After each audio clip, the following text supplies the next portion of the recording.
जब मनुष्य ने पाप किए तो परमेश्वर ने खुद उनके लिए कपड़े तैयार किए थे। मनुष्य के पाप से उनको बचाने के लिए खुद पहला स्टेप, पहला डिसीजन अपनी ओर से लिए थे और बोले थे तुम्हारे परित्राण के लिए वो अपना एक पुत्र को धरती पे भेजेंगे। हमारे डिग्निटी को बचाने के लिए वो खुद ही एक दिन मनुष्य रूप धारण करते हैं, इसीलिए ताकि एक दिन क्रूस के सामने वह अपने आप को समर्पित कर सके। ख्रिस्त में मेरे प्यारे भाई बहन, ये क्यों इतने सारे परमेश्वर में स्टेप लेते हैं? खुद को मनुष्य रूप में मनुष्य बनना और क्रूस के सामने अपने आप को अर्पित करना, ये क्यों करते हैं? आज के सुसमाचार में हम बहुत अच्छी तरह से समझ लेते हैं। आज के सुसमाचार में प्रभु क्या कहते हैं? शुरू में हम देखते हैं, मैंने कितना चाहता था कि तुम की दुख भोगने से पहले पास्का का ये भोजन तुम्हारे साथ करूं। कितना चाहता था कि दुख भोगने से पहले पास्का का ये भोजन तुम्हारे साथ करूं। प्रभु का चाहना मतलब बड़ी चीज होता है मेरे प्यारे भाई बहनों। प्रभु की चाहना मतलब दिखाता है वो हमें कितना प्यार करते हैं, इतना प्रेम करते हैं कि वो खुद चाहते हैं कि हमारे साथ जिए, हमारे साथ मिलकर रहें। हम प्रभु के साथ रहने का एक बुलाहट स्वीकार करके यहाँ पर उपस्थित है। हम प्रभु के साथ रहने का ये बुलाहट स्वीकार करके यहाँ उपस्थित है, क्योंकि प्रभु का इच्छा यह है कि वो हमारे साथ रहे, कि हम उनके साथ रहे। और इसी वजह है जब हम पाप करते हैं तो हम नहीं ठुकराते हैं।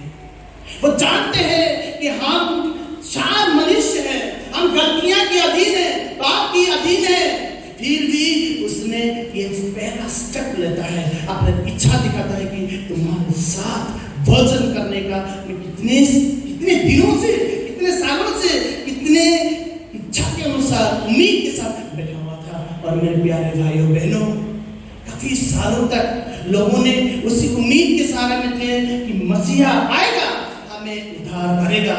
और मसीह की उम्मीद, उनकी आने की उम्मीद को आज प्रभु यीशु पूरा करते हैं।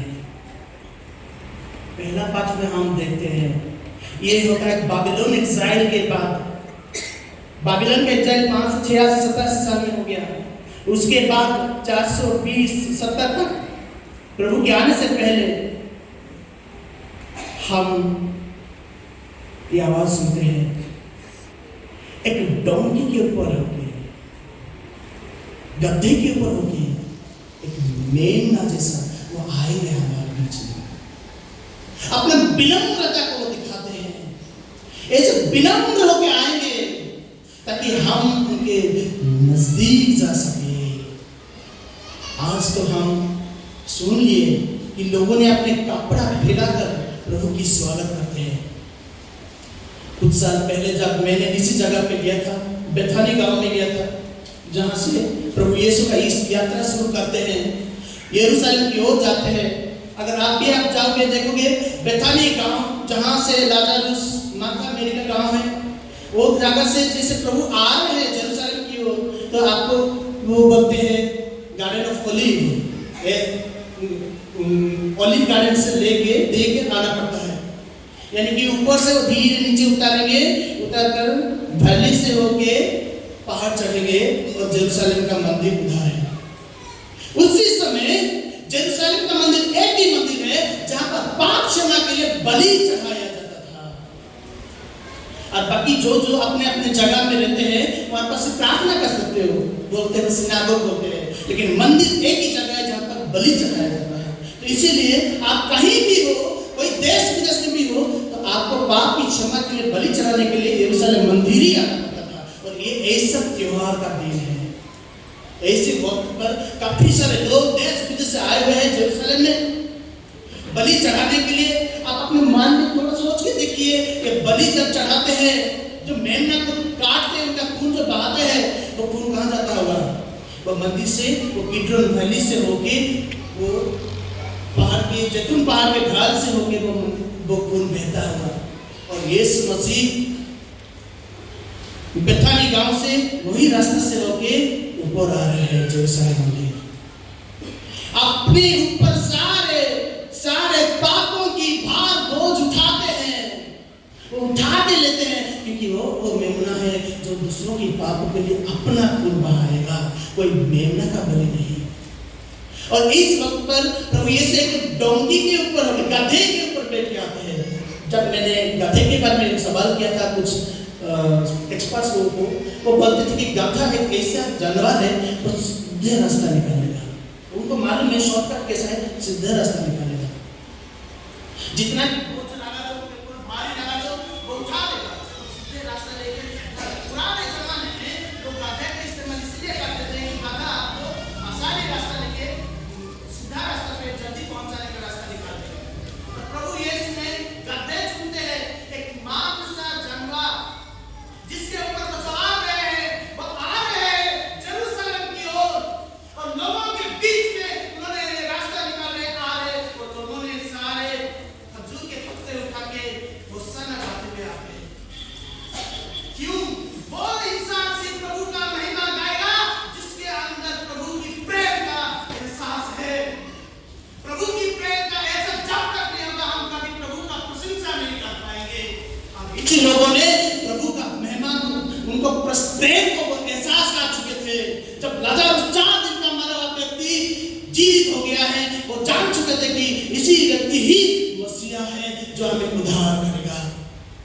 मेरे प्यारे भाइयों बहनों, क्या हम प्रभु का प्रेम को एहसास कर सकते हैं? क्या प्रभु का प्रेम हमारे जीवन में हम देख सकते हैं? मेरे परिवार में देख सकता हूँ, मेरे कार्य में देख सकता हूँ। हाँ, हम देख सकते हैं। सिर्फ उसी समय देख सकते हैं जब हमारा सिर झुकता है, जब हमारा सिर झुकता है, जब हम विनम्र होते हैं, तब हम देखते हैं हाँ ये मेरे बीवी है, इनके द्वारा प्रभु का कार्य मेरे परिवार में हो रहा है। हाँ ये मेरा पति है, इनके द्वारा प्रभु का कार्य मेरे परिवार में हो रहा है। हाँ ये मेरे बच्चे हैं, हाँ मेरे टीचर है, हाँ ये मेरे बड़ों हैं, ये मेरे छोटे हैं। हम देख सकते हैं प्रभु का उपस्थिति जब हम अपने को छोटा बनाते हैं। और यह है इसी पर्व का महत्व। प्रभु हमें छोटा बनाने, विनम्र बनाने के लिए बुलाहट करते हैं, क्योंकि जब तक हम विनम्र नहीं होंगे तो प्रभु का महिमा कभी नहीं देखेंगे। और इसी वजह है प्रभु विनम्र का रास्ता चुनकर मनुष्य के उद्धार के लिए आज हमारे बीच में पधार गए हैं। मेरे प्यारे भाई और बहन, ये रास्ता को हम कैसे चलाना है? प्रभु देखते हैं आज के सुसमाचार में हम क्या देखते हैं? प्रभु बोलते हैं प्रार्थना करो, शैतान के फांदों में नहीं गिरोगे। प्रार्थना एक ऐसा चीज है जो हमें शैतान की परीक्षा से, शैतान की कार्यों से हमें बचा के रखता है। ये प्रार्थना क्या है? प्रार्थना क्या है? ये लोगों ने प्रभु के साथ जाते हैं, प्रार्थना की उम्मीद में प्रभु उन लोग को लेके जाता है, लेकिन उनके चेलों ने क्या करते हैं? सोते हैं, थक जाते हैं। वे लोग अभी प्रभु को नहीं सुनते हैं, वो सुनते हैं अपने पाशन को, अपनी थकावट को, अपनी दुखियों को, अपनी तकलीफों को, अपनी कमजोरियों को जब हम सुनते हैं तब प्रार्थना नहीं कर पाते हैं। लेकिन जब प्रभु आज बोलते हैं उठो, प्रार्थना में लगे रहो ताकि परीक्षा में ना गिरो, यानी कि अपने ऊपर फोकस मत करो, दूसरों के ऊपर फोकस करो। दूसरों की ओर से जब हम देखने लगते हैं, जीवन के हर पल में हमें शांतिता मिलती है, हमें संतुलता मिलती है, हमारे जीवन की महत्व हम समझ पाते हैं। The significance of our life we achieve by living for others. When we look on the other side of life, on the viewpoint of the other, then we will be abandoning completely ourselves like the Eucharist. परम प्रसाद में जैसे एक परम प्रसाद में क्या कहते हैं? एक रोटी जो संपूर्ण रूप से यीशु का शरीर बनता है। रोटी साधारण गेहूं की रोटी संपूर्ण रूप से यीशु का शरीर बनता है परम प्रसाद में। इस रोटी का भी नहीं कहता मुझे 50% रोटी बना दो, 50% यीशु का शरीर बना दो, ये कभी नहीं कहता वैसा। जब प्रभु के शरीर में बदलता है, संपूर्ण रूप से बदलता है। यही होता है यूकारिस्ट। जब हम खुद को संपूर्ण रूप से प्रभु को अर्पित करेंगे, अपने सम्मान, ज्ञान, बुद्धि, शक्ति, जो भी वरदान मिले हैं, वो सारे को जब हम प्रभु के सामने डाल देते हैं, एक कपड़े की जैसा उनके सामने डाल देते हैं, तब वो होता है पवित्र मिशाल। उनके सामने डालना मतलब दूसरों की सेवा में गुजरना। अगर हम प्रभु में विश्वास करते हैं तो प्रभु की इस वचनों को स्वीकार लेंगे। आज लोगों ने षड्यंत्र कर रहे हैं, प्रभु को मारेंगे, कैसे मारेंगे, और लोग षड्यंत्र किए, प्रभु को पकड़े और उनकी अपना ही दोस्त उन्होंने यीशु को विश्वासघात करता है। ये जानते हैं कि अपना ही दोस्त यीशु को अस्वीकार करेगा। वो जानते हैं कि उनके अपने ही दोस्तों ने जिनको वो चुना है, वे लोग एक दिन उनको छोड़ के दूर चला जाएंगे। फिर भी यीशु ने वे लोगों को अपनाता है। मेरे प्यारे भाइयों बहनों, जिंदगी के हर पल में जब हम दुख की सामना करते हैं, जब हम पाप में भी घुस जाते हैं, तब प्रभु जानते हैं और वो हमारे बुलाहट को हमें बुलाते हैं। फिर भी हमें बुलाते हैं, क्योंकि प्रभु का वचन कहता है जो भी तुम्हारे जीवन में घटेगा उनके निर्धारित किया गया है। उन्होंने बोला तुम जाओगे, तुम पाओगे। जाओगे, क्या पाओगे? एक गड्ढा पाओगे। जैसे पाओगे, कैसे पूछेंगे, सब कुछ को प्रिडिक्ट कर देते, पहले ही बोल दिया था। वैसे हमारे जीवन में अगर कुछ भी जा रहा है, लोगों को बिल्कुल मालूम नहीं। मेरे प्यारे भाई बहन, तो इस अवसर पर हम क्या करना चाहिए? इस अवसर पर हम एक ही चीज का है कि पेट्रोस, मैंने प्रार्थना किया हूं तेरा विश्वास नष्ट ना हो। पेट्रोस, मैंने प्रार्थना किया हूं तेरा विश्वास नष्ट ना हो। इस अवसर प्रभु हमें इतना ही चाहते हैं कि हमारा विश्वास नष्ट ना हो। ऐसा कुछ भी चीज नहीं है जो हमारे विश्वास को नष्ट कर देगा। ऐसा कुछ भी चीज नहीं है कि हमारा उम्मीद को वो नीचे कर देगा। हमारा उम्मीद है, भरोसा है, विश्वास है कि हमारा प्रभु जिंदा ईश्वर है। हालांकि वो क्रूस पर जाए, हालांकि उन्हें मारा दिया जाएगा, तीसरे दिन वो जी उठेगा। इसी उम्मीद के साथ सारे कलीसिया आज चलता है। मेरे प्यारे भाइयों बहनों, उम्मीद और स्वाधीनता, ये दो चीज, आप कोई खुदा में विश्वास करो या ना करो, आप नास्तिक भी हो, हर किसी के अंदर होता है उम्मीदें और स्वाधीनता। उम्मीद है कि एक अच्छे दिन देखेंगे, अच्छे भविष्य आएगा, ये उम्मीद हर एक इंसान के अंदर होता है। और स्वाधीनता कि हम बदलाव से स्वाधीन पाए। हर कोई चाहता है कि हमेशा अच्छे जीवन पे रहे। मैं बदलना नहीं चाहता, मैं हमसे 25 साल की उम्र में जैसा रहता हूँ ना वैसा रहना चाहता है। हर कोई नहीं चाहता है कि बदलाव आए, कोई नहीं चाहता कि बीमार पाए, कोई नहीं चाहता कि मृत्यु को स्वीकारे। हर कोई चाहता है इस सारी चीजों से छुटकारा पाए, स्वाधीनता पाए। और हमारे प्रभु आते हैं वो देने के लिए। हमारे प्रभु की उपस्थिति यह दर्शाता है कि हमारी उम्मीदें खाली नहीं जाएगा, वो आएंगे, वो एक दिन जरूर हमारे बीच में आएंगे। और हमारे प्रभु यह दर्शाता है कि हालांकि हम क्रूस के ऊपर भी चढ़ना चाहे क्यों, हालांकि हम तकलीफ के सामना भी करें ना क्यों, हालांकि हम पाप में भी गिरे हैं ना क्यों, वो हम एक दिन पुनरुत्थित होंगे। मेरे प्यारे भाइयों बहनों, आइए प्रभु यीशु का इस बुलाहट को स्वीकारें। सिर्फ एक ही चीज, हम उनको विश्वास करें, ताकि हमारा विश्वास ही हमें उनके साथ वो भोजन करने के लिए यज्ञ बनाए। कि प्रभु चाहते हैं मैंने कितना तरसा हूं तुम्हारे साथ ही भोजन करूं। भोजन क्या है? भोजन मतलब रिश्ता। भोजन के मतलब होता है रिश्ता, relationship. Meal is not just to maintain your biological needs, my dear brothers and sisters. खाना ये नहीं है कि हमारा शारीरिक आवश्यकता को सिर्फ पूरा करे। खाना ये है रिश्ता है, रिलेशनशिप है।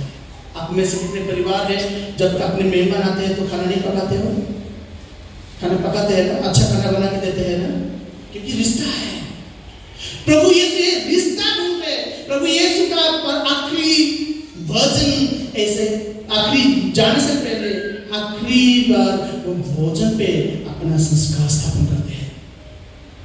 ये रिश्ता वो बनाना चाहते हैं, और रिश्ता जो कि आदम हवा के द्वारा टूट गया था, जो रिश्ता की पाप की एंट्री के द्वारा खुदा से बिछड़ गए थे, वही रिश्ता आज प्रभु द्वारा ईश्वर के साथ धरती और आसमान को जोड़ने का निर्णय लेते हैं। और यही आखिरी सफर जो होता है, लास्ट डिनर, प्रभु के साथ अंतिम भोज में प्रभु अपने आप को हमारे लिए अर्पित करते हैं। परम प्रसाद में प्रभु यीशु शरीर और रक्त, अपना शरीर और रक्त हमारे लिए अर्पित करके हमारा रिश्ता पिता और धरती के, ईश्वर और मनुष्य के रिश्ता को दोबारा बनाते हैं। ये वो मध्यम, वो जिसके द्वारा हम स्वर्ग की हो जा सकते हैं। इसलिए मेरे प्यारे भाइयों बहनों, जब हम प्रभु के भोजन के लिए आते हैं, तो हम लोग सिर्फ इसलिए नहीं कि मेरा और खुदा में रिश्ता होता है, हम लोग धरती और आसमान के रिश्ता को मजबूत करते हैं।